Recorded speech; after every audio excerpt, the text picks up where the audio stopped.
So I finally got the Razer Book 13 into the studio. This is a fully functioning retail unit and I've been putting it through its paces. Now instead of just doing a standard review, I thought I'd compare it to the Stealth 13 because both of these laptops are selling for the exact same price. And depending on what you're doing, one might fit your workflow better. Now before I begin, I want you to introduce you to my friend, Elparita Maria Gonzalez Conquesa. She watches all my videos. And you might not know this is a fun fact, she's not real. But I know if she was, she would subscribe to my channel. And I think what I'm trying to say is, if you haven't already, Elparita Maria Gonzalez Conquesa would love if you subscribe too. Now, from a design standpoint, they look a lot alike. The Razer Book 13 sporting the silver or mercury color, and the Blade Stealth 13 is more of a stealth black. Weight-wise, you're not gonna feel a difference in your backpack. They're pretty much the exact same weight. The only difference comes down to the form factor. The Razer Book 13 is a bit smaller than the Stealth 13. The port setup is also different. The Razer Book 13 is obviously geared towards productivity, and even though on the left-hand side, they both share a Thunderbolt 4-port, USB, and an audio jack, on the right-hand side, things are a bit different. With the Stealth, you get another USB Type-C Thunderbolt 4-port and a USB port, whereas on the Book 13, they got rid of the USB port, used HDMI, and included a micro SD card slot. Now, obviously, I would have loved a full-size SD card slot, but at least there's a space for expansion.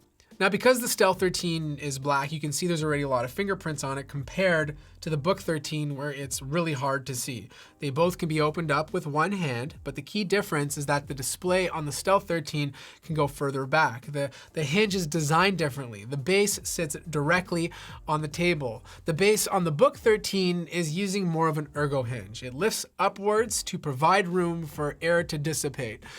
The viewing angle is still fine, like it goes back enough. And if you look at the keyboard layout, it's pretty much identical. The shape, the way it feels, the typing experience is the same on both of these models. The only difference is the touchpad. It's a bit smaller on the Book 13, but quite frankly, I find the touchpad on the Book 13 to be big enough.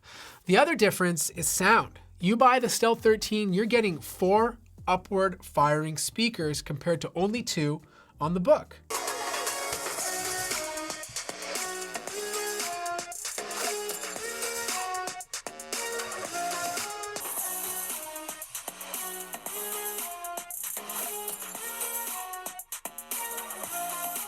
The displays on both of these laptops are full HD, but they are quite different depending on what you value the most. If you're into content creation and productivity, then you're gonna appreciate the 16:10 aspect ratio on the Book 13. It's also a more color accurate and brighter panel. The Stealth 13 is color accurate and bright too, but just not as bright as the Book 13. The Stealth 13 is not glossy, it's matte, so it's gonna pick up a lot less reflections, but you do have the advantage of having that 120 Hz refresh rate, something that gamers appreciate. Now, performance is interesting because both of these laptops come with the exact same CPU, same RAM, just slightly different SSD sizes.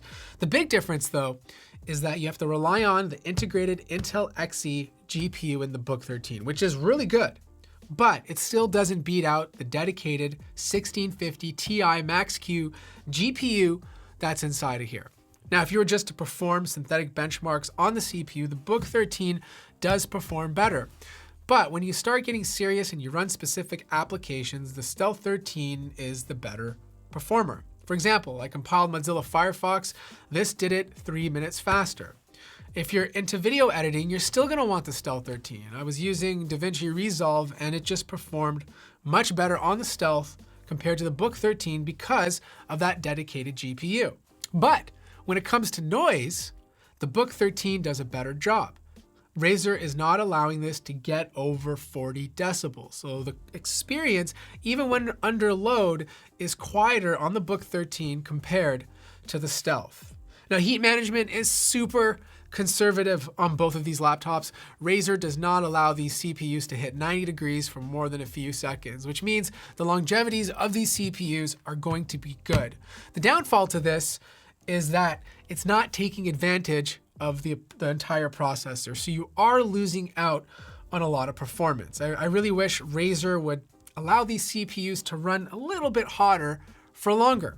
Internally, not a lot is upgradable. The only thing you can swap out is the NVMe SSD, which have the same read and write speed, or the Wi-Fi card in the Stealth 13. Everything else is soldered onto the motherboard.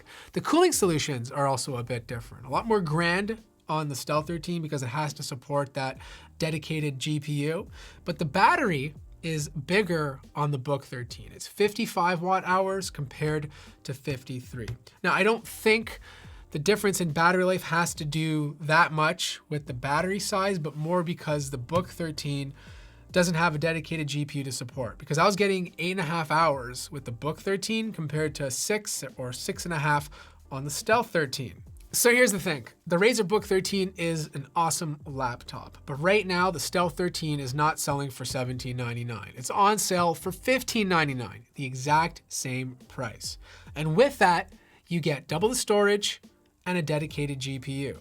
Sure, you lose out on the 16:10 aspect ratio and the slightly better battery life, but I feel those two things alone are worth it. So that wraps up this video. If you have any questions, let me know in the comments section down below. Like the video if you liked it, subscribe if you haven't already. Happy holidays, happy New Year's, and I'll see you guys in the next one.